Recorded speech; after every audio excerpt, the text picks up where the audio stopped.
Good afternoon, everyone. It's Jazz. It's the West Ham Minds channel, and I don't know where to begin really.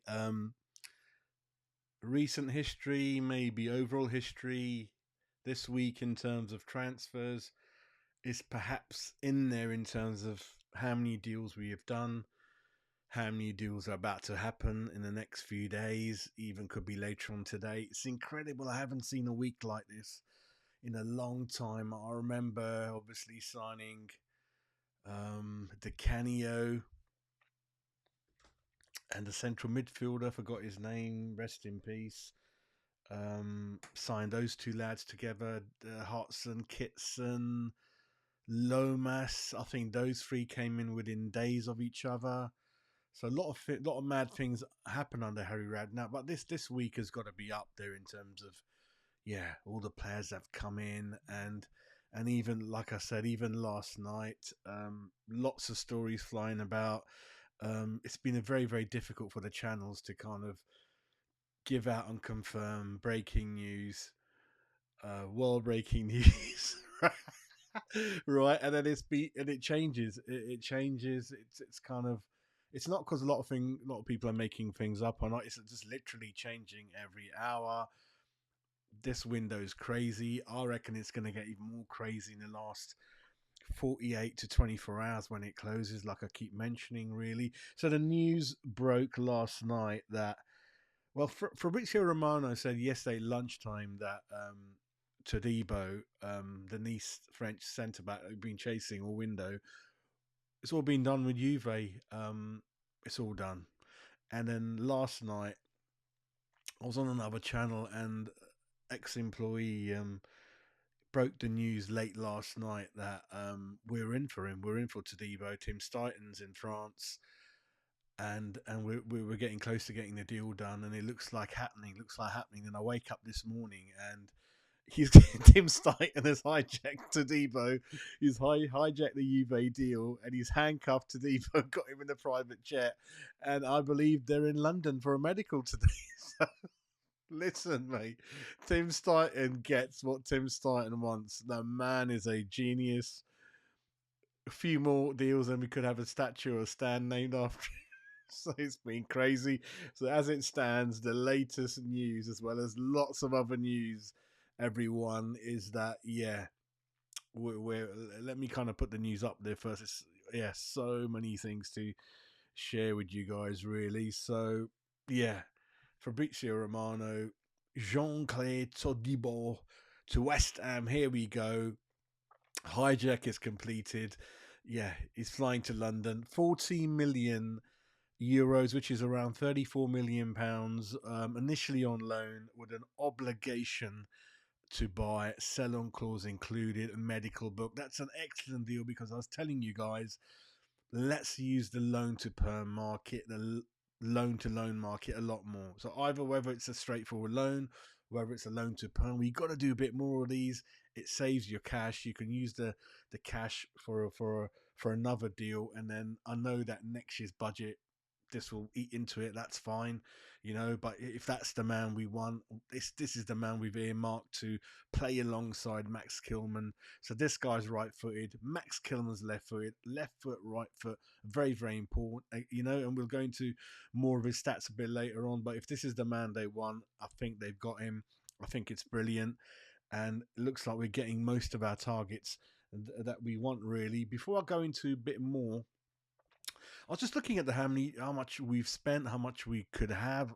How come we're going for more and more players? Some of you might be scratching your heads. What's happening here? Is Sullivan, has he struck oil or something? so basically, everyone, in euros, we've spent 126 million. I'm not counting this deal, right? This is as of yesterday morning. We've spent 126.8 million euros approximately, and we've bought in 44.7 million from player sales. That's a net spend, everyone. A net spend of 82 million euros, which is around net spend of 70 million pounds, right? And that's kind of about there or thereabouts what we have done recently. But the thing a lot of people forget is, take away the Rice last installment, I believe around 33 million pounds. against a net spend of 70. That means the net spend after receiving the rice money is around £37 million. So that's why we still got more money in the kitty, everyone. I know we sometimes have to pay installments from previous windows. I get that. I don't want to get into that, but straightforward figures. Our net spend after taking in the probably the last instalment that Arsenal had to pay us is £37 million. So judging by that, normally when we never used to have a player like Declan Rice to sell, we've normally reached 70-80 million, won't we? So there's room in there for another 30-40 million pound worth of players. That's what we're doing. So if we've saved our capital on this boy, and obviously the wages make sense because Zuma imminently is going to UAE. We wish that boy good luck in his two wobbly knees. Um, then that's why we're still in for Basaka. That's why I think we're in for another centre back as well as this guy, and we could go very late in the window for Durin, everyone. So that could be another loan to Perm Durin, 10 million up front. Wages we can do. I think Danny Ings is going to go. So it all makes sense, but it's very, very good how much we've done so far, how much we're willing to do so far. It's a rapid change of around, and it all goes back to what I used to tell you. David Moyes is no longer here. The shackles are open. We're going back to what we used to do normally, which is freely, openly, happily going out there, looking at many, many targets instead of the manager saying, I don't want him, or give me a week to think about it. No, no, no, no, all that crap. So that's kind of that. I'll go into a bit more about this boy. So let me share a bit more information with you guys. Let's have a look at this screenshot. So 35 million transfer market value, style of play, ball playing defender, strengths, tackling, aerial duels, pace, which is very important, very fit, very physical, 6'2", right footed, no Pacific weakness really. All the footage I'm seeing on YouTube from, like, let me put this out of the way, and for me, I'm not convinced yet by Todibo. I'm not convinced. All the footage I've seen is largely of his passing ability, like a Gerd, which is really good from the back. Can pass it left, can pass it right, long, short, really comfortable. Got good acceleration with the ball at his feet. So often with the ball, he'll run out the area, charging towards the opposition. The tackles, they've been all right. Interceptions, nothing spectacular, because I really love defenders who are able to read the game, like Van Dijk, John Terry used to, one or two other players. So I'm not convinced yet that he's worth 40 million, that he's going to hit the ground running, he's going to be good. Maybe that's because my confidence has been hurt by the French league with the likes of sort of a Gerd and Dupe in the past. So I'm neutral on this, like the Guillermo deal. Everyone else I'm fine with, but with this deal and Guillermo, I'm sitting on the fence. I wish him the best. So that's kind of what I'm thinking at the moment. That, yeah, I'm not convinced that he's really top draw defender, right? Max Kilman, I know you had that shocker at Palace in pre-season like all the others, but Max Kilman has been really, really good for the last 2-3 years, and captain of Wolves. I've got a bit more confidence in him, especially because the manager knows him really well. This one, I hope it works out.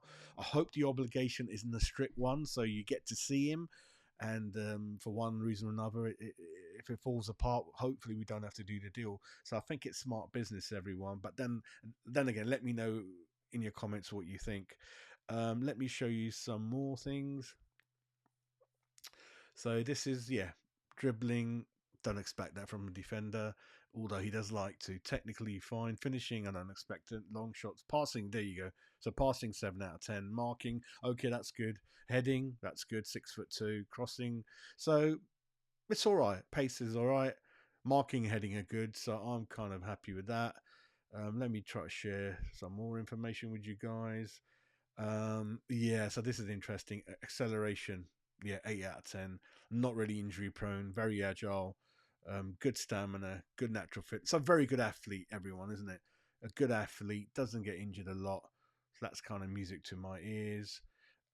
Yeah, again, decisions, 7 out of 10. Anticipation is the one I really love in defenders.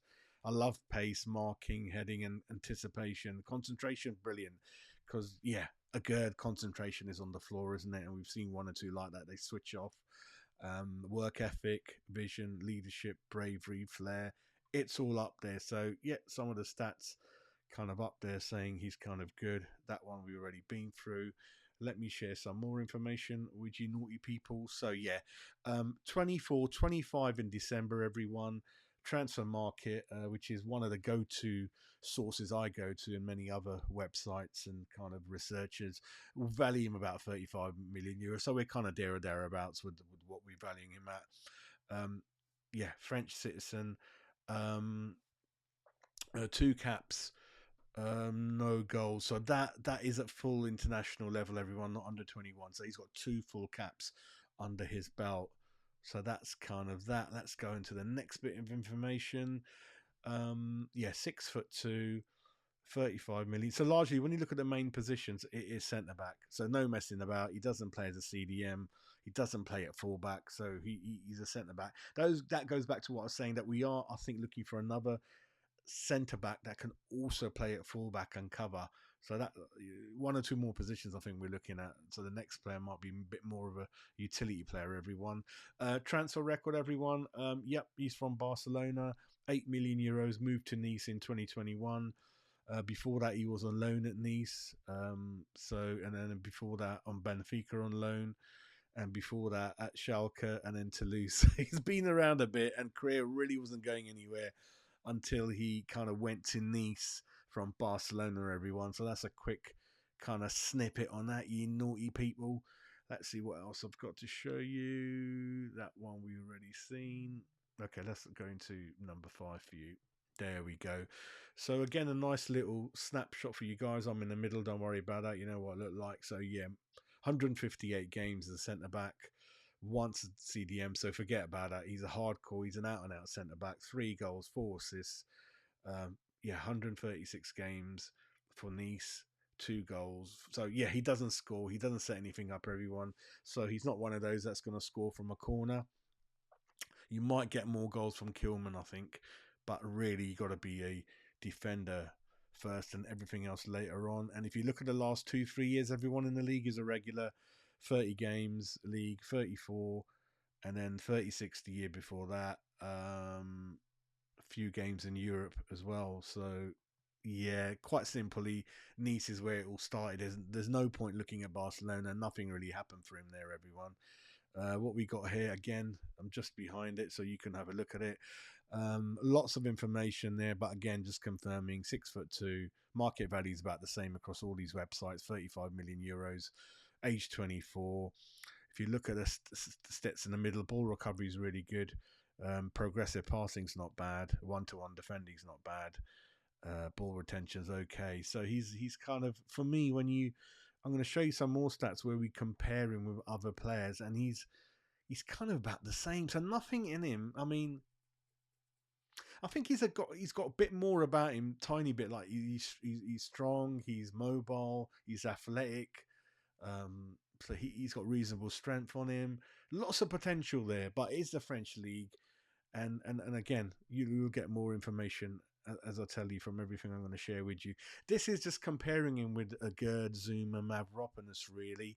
So again, apologies, lots of numbers, lots of stats. I think suffice to say, just look at the percentage column. So if you look at short passes, medium passes, long passes, and just look at the last column percentage, yeah, if you look at short passes, he's got 95% completion rate, which is the best out of the defenders we've got. Gerd is just behind. Medium passes, again, he's above Gerd, which I'm surprised about. Long passes, Mavropanos is accurate a lot, and Zuma is followed by Gerd. But when you look at the all three, it's there or thereabouts. Apart from long passes, where Mavropanos' completion rate is a lot higher than Todibo's. But do I look a lot up? Do I really? I'm more about short passes and medium. I wouldn't go long. It's difficult to do long passes. If you look at short and medium, then Todibo is the best at that.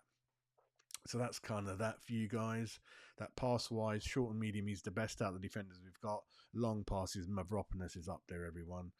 Let me just show you something else. This is about tackles, challenges, and blocks. Again, just look at the percentages. He's up there or thereabouts to the rest of them. You know, Mavropanos. I mean, Mavropanos last season for me, he switches off a lot. He's not consistent. But suffice to say, hopefully he'll stay this season and we give him a nice little run in a few games. especially the cup games, and see under a better coach how he performs really. But Mavropanos, yeah, he likes to score. His goal scoring record was crazy if you remember. You know, when he came from that Greek club in Germany as well, it was nuts. So yeah, I mean, tackles are roughly the same, passing they're roughly the same, really. So that's kind of that one. What else have I got to share with you, naughty people? Yeah, this is an interesting one. So he plays for Nice. This is the league table from last season. So Nice finished fifth, but look at the goals conceded column, everyone. It's very, very good, isn't it? It's one of the best there, if not the best. It is the best, isn't it? In the top eight, they only let in 29 goals, and I know they didn't score a lot. So again, it's kind of what it is, isn't it? It's similar to Rodriguez. It's similar to Real Betis. So Real Betis finished about seventh. Nice finished about fifth. But in the goals conceded column, Rodriguez playing as a CDM for Real Betis, and this boy playing for, they don't concede a lot of goals. So, and it's not their problem they're not scoring, but in keeping it out, I think the boys have done well. So that's kind of an interesting snapshot for you guys to share. And that's as much information that I've got. Just summarising that, if that's what West Ham want, that's what West Ham want. And what I'm happy about is we're getting what we want. How good he's going to be, I'm sitting on the fence. I haven't seen enough of him. He probably needed to play for a slightly better club than Nice for me to get a little bit more excited. If he had Champions League experience, I would have been a bit more happy. If he rips it up at Barcelona a little bit, I would have been happy, but then we wouldn't have probably got him. So I like the loan to Perm because I think we got to be wary of the French league. We bought defenders in from leagues like that in the past, and it stung us in our backsides. Just being harsh, you know, just being truthful and honest. Nothing personal against the lad, but I need to be convinced. Yeah, Man United did want to go for him, so is that a good sign? Is it not a good sign? I don't know, because Man United signings have been dreadful recently. Really, I do get comfort when Brighton go for someone or Brentford go for someone that we want, because they know their homework and things like that. But suffice to say, yeah, put your comments in there, see what you think. I think the club are being ambitious, doing really, really good. There's room, like I said, there's 20-30 million left in the kitty, I think, to get one or two more people in. That's why we continue to be linked with a lot of players, really. So let's see what happens. Is Duran going to come in? Todibo hopefully be done. Are we going to go for another centre-back? What's happening with Wan-Bissaka? Right, that's the one I wanted to kind of tell you before I fly off. So literally as I was about to go live, Claret and Hugh website saying that... here we go. They reckon, and then again, listen, this keeps changing every minute. So at the moment, the Wan-Bissaka deal now looking unlikely. West Ham have, according to a number of reports, pulled a plug on signing the 26-year-old. The player has demanded a $7 million payout from his parent club, which he would have commanded, you know, in a year's time when his contract had expired. Sadly, Man United are holding firm on the 18 million transfer fee, and the player is happy to run down his contract. Absolutely fucking nuts. Don't fucking want to play like that then. His agent, Will Salthouse, has tried to work a compromise, but the player is also requesting a rise on his current salary of $90,000 a week. The collapse of the transfer suggests that Mazraoui from Bayern Munich will not join Man United. I don't think we're going to go back in for him, maybe. And also adding on to that, with the clock ticking, West Ham are moving on to other options, which has kind of been made more urgent and further enhanced by apparent Besiktas interest in Kufal, a player who similarly has 12 months left on his contract. So lots and lots of things happening, mate. And when I talk about Souček, I talk about Danny Ings, Zuma, Agurd, Kufal. I am what I am. I'm straight down the middle, black or white. I think it's time for them to move on. I've not seen enough of them, or they've done their best for us and they've peaked already, especially when you talk about Souček, Kufal. They've done a great service for the club. Didn't come in on that much of a great fees. We got more than our money was worth out of them. It's a new future, new way of playing. We got to change it around, you know. That's it from me, everyone. Keep subscribing, keep sharing. Have a nice Friday. And like I said, there's so much going on. Trying to keep up with it all, really. So wait for my next breaking news.